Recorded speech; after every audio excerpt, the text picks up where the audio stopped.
സംസ്കൃതത്തിന് എന്താണ് ഇത്ര വലിയ പ്രത്യേകത?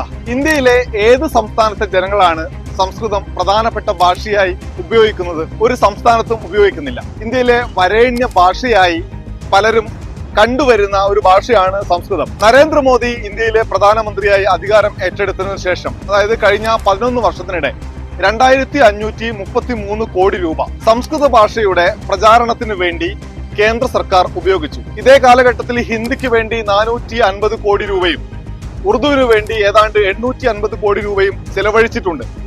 പക്ഷേ മലയാളത്തിന് വേണ്ടി ആകെ ചിലവഴിച്ചത് 4.5 കോടി രൂപയാണ്.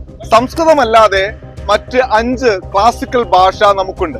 തമിഴും മലയാളവും തെലുങ്കും കന്നഡയുമെല്ലാം ഒഡിയയുമെല്ലാം അതിന്റെ ഭാഗമാണ്. പക്ഷേ സംസ്കൃതത്തിന് വേണ്ടി ഉപയോഗിക്കുന്ന തുകയുടെ 10% പോലും മറ്റ് എല്ലാ ഭാഷകൾക്കും വേണ്ടി കൂടി ഉപയോഗിക്കുന്നില്ല എന്നതാണ് വളരെ പ്രധാനപ്പെട്ട വിഷയം.